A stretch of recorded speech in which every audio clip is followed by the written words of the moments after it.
Okay, so we have now left chapter, I guess that's 15, and moved on to chapter 16 about acids and bases. And remember, now we talked about Arrhenius acids and bases, so you got to know about that. And this question is about Bronsted-Lowry acid-base theory.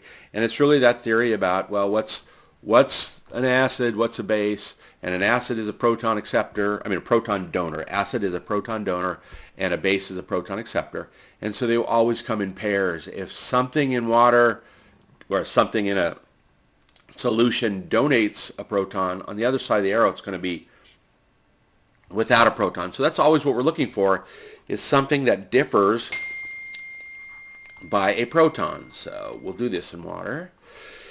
I'm sorry, that's H2O in equilibrium with now H3O plus A minus, right? So these differ by a proton, and that means this is the acid, and this has to be its conjugate base. That's all we're doing here. And all of these do that. They all differ by one proton, except water, well, the hydronium ion and OH minus. There's two, right? So it's a little bit tricky of a question. It's just trying to get you to focus on the change of one proton, not just change of protons, but one proton. And so the proper answer here is the one that is not an acid-base pair, will appear in acid-base reactions, but is not H3O plus and OH minus. Okay, number 14, calculate the concentration of H3O plus in a solution that has 5.5 times 10 to the minus 5 molar OH minus. Okay, I'm going to stop this and write down the equation we're going to use. This is given one OH minus or H plus. How do you calculate the other? So let me write down that equation. So I know this ends up looking a little jumpy, but it's the fastest way for me to get through this. So this is always true, and it doesn't matter what the H plus concentration or H3O plus concentration is or what the OH minus concentration is. This is always true. So in this case, we're told what the H plus concentration is.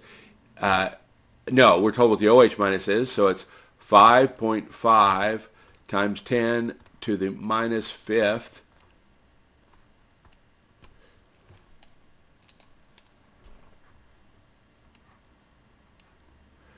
times the H plus concentration is equal to this number.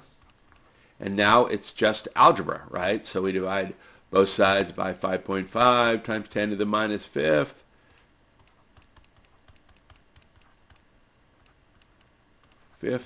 And we get our answer for H plus, and that turns out to be this one. And this is, you knew it had to be a basic because the concentration of OH minus is greater than it is for H plus. Okay, problem 15 here is just making sure you can do a straight calculation of pH given a concentration. So in this case, we are told, okay, the H plus concentration is, so H plus equals 3.9 times 10 to the minus fifth. And the definition of pH, or P anything, in this case it's pH, is minus the log of that H plus. So in this case it's 3.9 times 10 to the minus fifth. And you plug that in your calculator. Don't forget to take the negative of that, and that becomes the pH.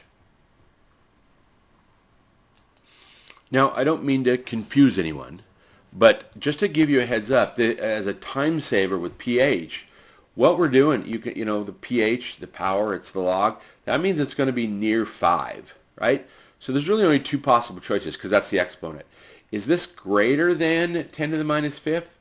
Yes, it's bigger than 1 times 10 to the minus fifth. It's almost 4 times 10 to the minus fifth. So that means it's going to be now between 10 to the minus fourth and 10 to the minus fifth and 10 to the minus sixth. It's going to be between 10 to the minus fourth and 10 to the minus fifth. And that means the pH is going to be between 4 and 5. Now again, I don't want to confuse anyone, but you didn't have to do this calculation to narrow this down to the 4.41. Okay.